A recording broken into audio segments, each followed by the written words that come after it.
So I just finished this gripping little book by Georges Simenon, The Mahe Circle. I think that man from here is kind of in Mahe, or at least the translation brings that out. This is a good book. Cover's sort of unfortunate. I got it in one of those British editions. I found it in McKay's in Knoxville, and got it was like $1. They're pretty cheap there. This is pretty cheaply bound. His pages are going to come out really quickly. They're not stitched in or anything, and the glue's actually already kind of dry there. And there's a picture of George Simenon, who's on a boat. The book says that he spent time in the place where this is set, which is the Pork Rolls, which I know is not how you say it, but that's how I was saying it in my head. And I also don't know how to say the author's name right, but...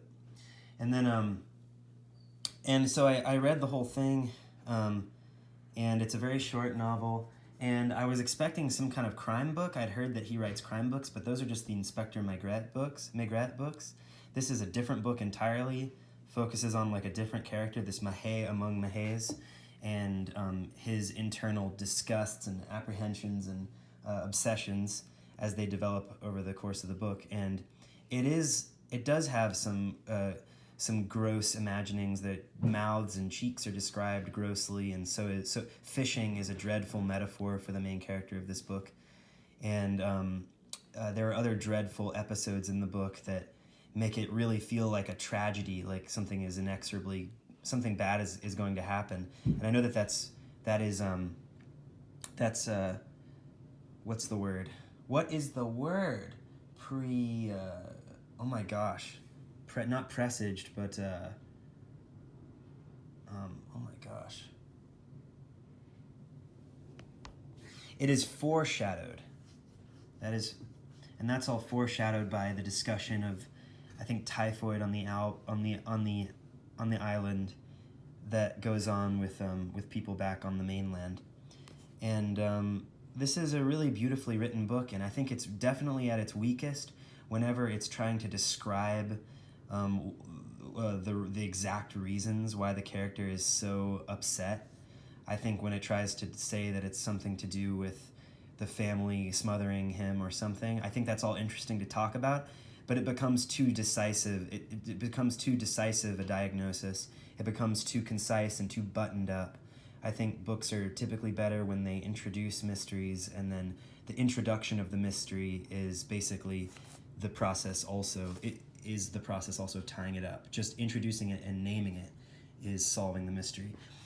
In the case of this book, I'd like to to discuss this book, when I was reading it, I was reminded of other books that I'd read recently and other books that I'm sort of wanting to read. I'll just sort of go through them in order and talk about why I was reminded of these books. So at first I thought of Patrick Modiano, because I really liked the first part of the book, and it was really mysterious, and I didn't know what was going on, and it reminded me of the experience I had reading After the Circus. I was reminded that to chase after that atmosphere of true mystery and being whisked along a kind of pursuit that I don't understand, I may go back to Modiano. And I'm totally misreading Modiano, but I'm just saying I was reminded of his books. This is the one book of his that I own, Missing Person. I was reminded of Kensaburo Oe and also of Jean Rhys, because I was amazed at how the author Simenon was able to describe such miserable characters, such unpleasant stories, death, sickness, malaise, regret, just bad feelings, obsession, kind of a deep shame, lust, and so forth. He's very frank about that, and I really wish that he would go deeper into that and never give us a reason why, and sort of just give us more of a candid portrait of what was going on. But for that, we have other intrepid authors such as these who don't describe the reasons why their characters are floundering and extremely upset, but just present them with very simple sentences such as these. And of course, I'm misreading these authors too, but I'm misreading any author I ever read. I'm just telling you what I was what I was reminded of reading the book. Similarly, Updike. I feel like Updike is another case where someone's writing beautifully, but not carefully enough for my taste, about characters who are really going through it and seem to be having lives that you would never want to get anything close to having. But also feel real, because your life is going to end up like that too. You know, you're gonna be in a place in life where you feel like, you know, this is a little bit worse than I anticipated. I thought that some of the self-anguish reminded me of Notes from Underground, and this reminds me that I want to start reading Heart of a Dog by Bulgakov soon. And I was also reminded of Death in Venice because of the obsession after this girl, Elizabeth. Sort of reminded me of the relationship in this book. I really like the cover of this book, and I want to reread Death in Venice soon. I was also reminded of Marguerite Duras because of how the book was kind of it wasn't a crisis romance, but a crisis obsession and a sort of a interpersonal relationship crisis in the life of the main character. And it reminded me of how I feel like the character in the only book I've read by her, The Lover, which I have in this sort of movie cover edition, seemed to be in sort of a crisis romance. Life either ending or drastically changing, and as a part of that, coming to grips with loves that the character feels must happen, but are doomed to failure and things like that. I'm excited to read this book, Blue Eyes, Black Hair. I haven't read it. I think I opened it up a few days ago. Didn't get much farther than that. Of course, in setting and in introspection, I guess, you know, reminded of Swan's Way, but I'm reminded of that by every book. More interestingly to you all, I was reminded of the bit that I was recently reading in between bouts of work on another project. I was reading In Dreams Begin Responsibilities by Delmore Schwartz, and I was reading the first story, In Dreams Begin Responsibilities, and I really loved the way it meditated on parents and remembered scenes from childhood. It's really it's just really beautiful and unlike any other story, and I've got to read this story and do it justice sometime soon. But for parent obsession and parent thought, this is a very good writer. And I was sort of reminded of him by the murkiness, dreaminess, and reminiscence of the Simenon novel, which surprised me in the Simenon novel. I thought it was going to be all present violence, like the fishing violence and so on. And then also, I was reminded of this book, which I want to read soon, but this is another book of kind of searching for the reason why things turned out like they did. Looking for some meaning among the rubble, you know, a real meaning among the rubble book, meaning amid the rubble. Yeah. And then also, I was reminded of little bits that I was reading of Time Lived Without Its Flow by Denise Riley, because there's actually a cliche that shows up in the Simenon novel, which actually showed up in Sex and the City recently, which I was recently watching, as evidenced by my other video about how Hemingway appeared in that series. The cliche is, he had never felt so far away from home, nor so far away from himself. And that's exactly something that Carrie Bradshaw says in Sex and the City. But to be totally way less frivolous, I mean, Denise Riley does a really serious exploration of actual serious grief.